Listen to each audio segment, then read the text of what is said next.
Assalamualaikum warahmatullahi wabarakatuh.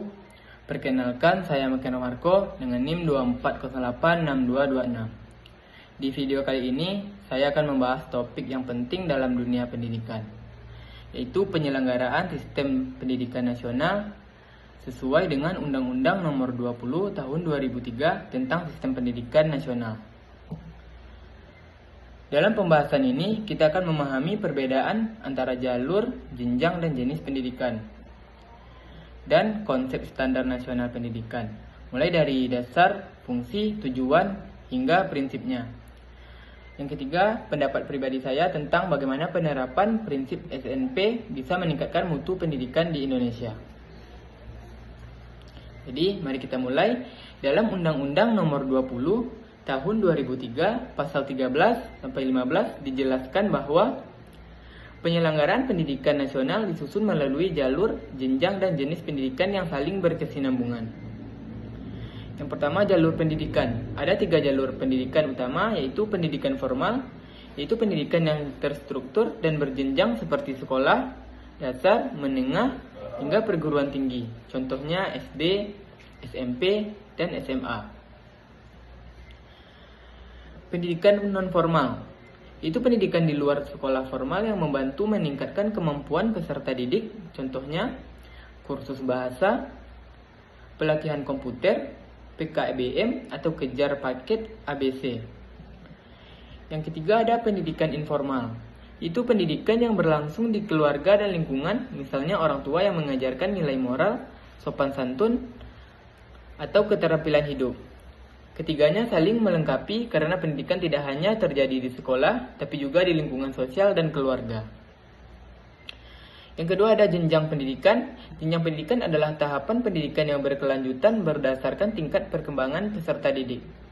Terdiri dari pendidikan dasar, SD, SMP, MTS sebagai pondasi pembentukan karakter dan kemampuan dasar. Yang kedua, ada pendidikan menengah, SMA, MA, dan SMK, yang mempersiapkan peserta didik untuk bekerja atau melanjutkan ke perguruan tinggi.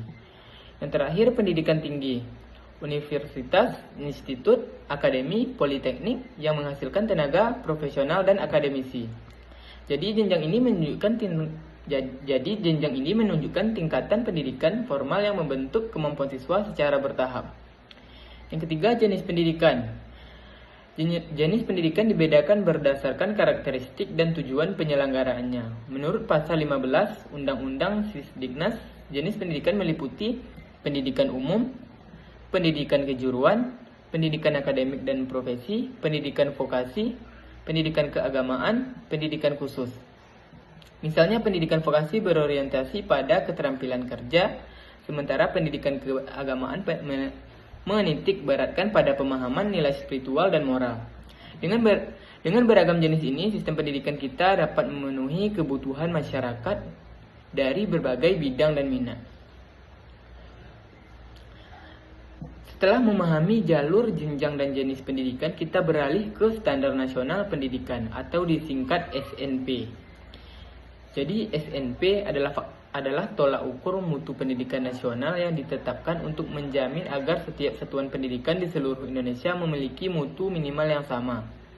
Dasar hukum SNP tercantum dalam Undang-Undang Nomor 20 Tahun 2003, Pasal 35, dan dijabarkan lebih lanjut dalam Peraturan Pemerintah Nomor 19 Tahun 2005. Jadi fungsi SMP berfungsi sebagai acuan dalam perencanaan, pelaksanaan, dan pengawasan pendidikan sehingga semua sekolah memiliki arah dan standar mutu yang seragam. Tujuan SNP, tujuannya adalah menjamin mutu pendidikan nasional dalam rangka mencerdaskan kehidupan bangsa dan membentuk watak serta peradaban yang bermartabat. Selanjutnya, komponen standar nasional pendidikan. SNP mencakup 8 komponen utama, yaitu standar isi, mengatur ruang lingkup materi pelajaran, standar proses, menetapkan bagaimana pembelajaran harus dilaksanakan, standar kompetensi, lulusan, menentukan kemampuan minimal peserta didik setelah lulus, standar pendidik dan tenaga kependidikan, mengatur kualifikasi dan kompetensi guru serta tenaga kependidikan. Standar sarana dan prasarana mengatur fasilitas yang mendukung proses belajar, standar pengelolaan mengatur tata kelola, Standar pembiayaan mengatur besaran dan penggunaan dana pendidikan. Standar penilaian pendidikan mengatur cara menilai hasil belajar peserta didik. Prinsip-prinsip SNP yang pertama, pendidikan harus menjamin kesetaraan dan keadilan tanpa diskriminasi. Yang kedua, SNP dilaksanakan secara berkelanjutan dan menyeluruh. Yang ketiga, harus relevan dengan perkembangan ilmu, pengetahuan teknologi, dan kebutuhan masyarakat. Yang terakhir, mengutamakan mutu, relevansi, efisiensi, dan akuntabilitas. Dengan prinsip ini, SNP menjadi pedoman agar pendidikan tidak hanya berfokus pada nilai, tetapi juga pembentukan karakter, keterampilan, dan keadilan akses. Jadi menurut saya, penerapan prinsip SNP sangat penting untuk meningkatkan mutu pendidikan di Indonesia. Salah satu contoh nyata bisa kita lihat di jenjang PAUD dan SD, ketika standar pendidik dan standar proses diterapkan dengan baik, guru menjadi lebih profesional, metode mengajar lebih kreatif, dan anak-anak belajar dengan cara yang menyenangkan. Selain itu, penerapan standar sarana dan prasarana juga penting untuk pemerataan. Jika semua sekolah, baik di kota maupun di daerah terpencil, memiliki fasilitas yang layak, maka kesempatan belajar siswa menjadi lebih setara. Dengan begitu, SNP tidak hanya menjadi dokumen aturan, tapi benar-benar menjadi alat pemerataan dan peningkatan mutu pendidikan nasional. Jadi sebagai kesimpulan, sistem pendidikan nasional kita dibangun melalui jalur, jenjang, dan jenis pendidikan yang saling berhubungan, serta dijaga mutunya melalui standar nasional pendidikan. Ketika semua prinsip SNP diterapkan dengan konsisten, mulai dari guru, siswa, sekolah, hingga pemerintah, maka cita-cita mencerdaskan kehidupan bangsa seperti yang tertulis dalam pembukaan Undang-Undang Dasar 1945 bisa benar-benar terwujud. Jadi terima kasih sudah menonton video ini. Semoga bermanfaat dan bisa menambah pemahaman kita tentang pentingnya sistem pendidikan nasional. Sampai jumpa dan tetap semangat belajar.